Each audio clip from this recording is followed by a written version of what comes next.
Hai girls, ketemu lagi di Cewek Banget Update cuma di official YouTube channel cewekbanget.id. Dalam rangka menyambut Hari Raya Idul Fitri, Cewek Banget Update hari ini akan memberitakan seputar tradisi unik untuk merayakan Lebaran di Indonesia. Yuk simak videonya sampai habis. Sebentar lagi Lebaran nih girls. Sebagai negara yang kaya akan tradisi, setiap daerah di Indonesia punya cara tersendiri untuk merayakan Hari Raya Idul Fitri. Dan gak sedikit tradisi Lebaran yang bisa dibilang cukup unik dan seru untuk diikuti loh. Yuk kepoin beberapa tradisi Lebaran unik dari berbagai daerah di Indonesia yang seru dan syarat makna. Pertama, ada tradisi Grebek Syawal dari Yogyakarta. Melansir dari kompas.com, tradisi tersebut merupakan sebuah ritual Keraton Yogyakarta untuk memperingati Idul Fitri yang dilaksanakan tepat pada 1 Syawal. Sejumlah masyarakat percaya gunungan Grebek membawa berkah dan ketentraman. Upacara ini diawali dengan keluarnya gunungan lanang atau kangkung dan dibawa ke Masjid Gede Keraton Ngayogyakarta untuk didoakan. Gak cuma dari kangkung, gunungan lanang juga terbuat dari sayur mayur dan hasil bumi lainnya. Dalam tradisi ini, gunungan lanang dikawal oleh prajurit keraton. Pengawalan dilakukan karena sayur mayur dan hasil bumi ini nantinya akan diambil secara berebutan oleh masyarakat. Tradisi unik yang kedua datang dari Sulawesi Selatan, yaitu Malepe. Malepe memiliki arti melipat atau melepas. Bagi sejumlah kalangan, Malepe berkaitan erat dengan makna Idul Fitri yang telah diajarkan Nabi Muhammad SAW. Setelah melewati 1 bulan Ramadan, orang-orang diibaratkan melipat lembaran penuh noda dan memberi ruang untuk lembaran baru yang masih suci dan bersih. Malepe juga bermakna melepas dosa-dosa dalam diri sendiri dan mengikhlaskan dosa orang lain dengan cara memberikan maaf.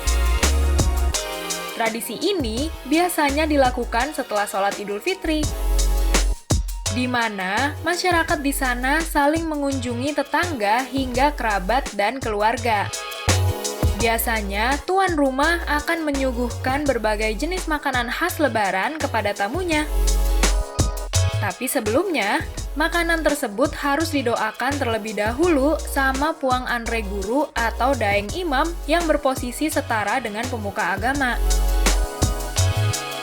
Selanjutnya, ada tradisi unik perayaan Lebaran dari Bali, bernama Nyamaselam.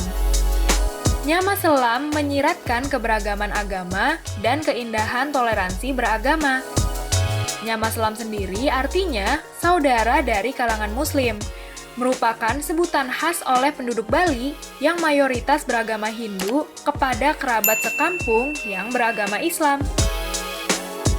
Salah satu tradisi yang kental dilakukan Nyamaselam adalah ngejot atau memberi hidangan kepada masyarakat sekitar apapun agamanya. Tradisi ini sudah dilakukan sejak masa kerajaan dan hampir dapat ditemukan di sebagian besar daerah di Bali. Nggak cuma masyarakat Islam, umat Hindu juga akan memberikan balasan dengan melakukan ngejot kepada umat Muslim saat nyepi atau galungan loh.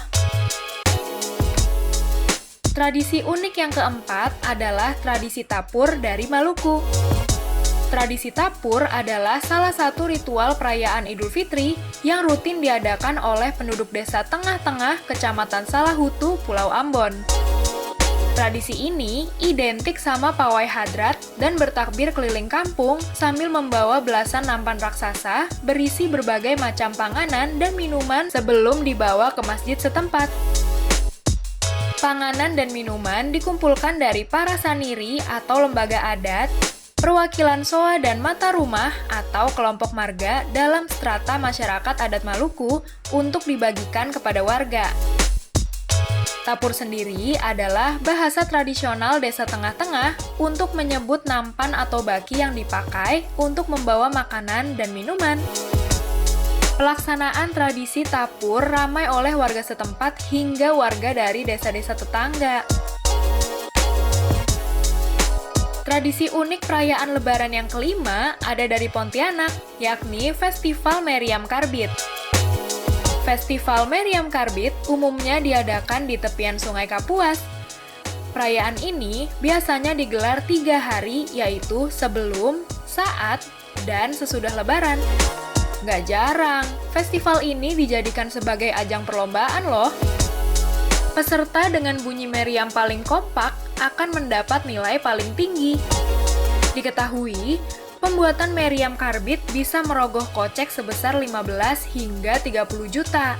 Wah, lumayan mahal ya girls. Meriam ini terbuat dari pohon kelapa atau kayu durian dan menghasilkan bentuk meriam yang panjang dengan bentuk silinder yang lebar.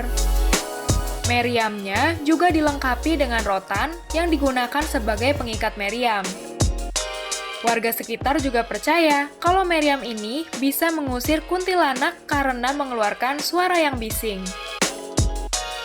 Nah, itu dia tadi beberapa tradisi unik di Indonesia untuk merayakan Lebaran. Kalau di rumah kamu, tradisi unik seperti apa, girls? Cewekbanget.id juga nggak pernah lupa nih untuk mengingatkan kamu supaya tetap mematuhi protokol kesehatan dengan rajin mencuci tangan, memakai masker, menjaga jarak, menjauhi kerumunan, dan membatasi mobilitas. Kamu juga harus tetap update informasi ya dengan rajin mampir ke websitenya cewekbanget.id, lalu follow semua akun sosial medianya cewekbanget.id, dan jangan lupa untuk subscribe channel YouTube-nya cewekbanget.id. Dan yang terakhir, seluruh tim cewekbanget.id yang bertugas mengucapkan Selamat Hari Raya Idul Fitri, mohon maaf lahir dan batin. Bye girls!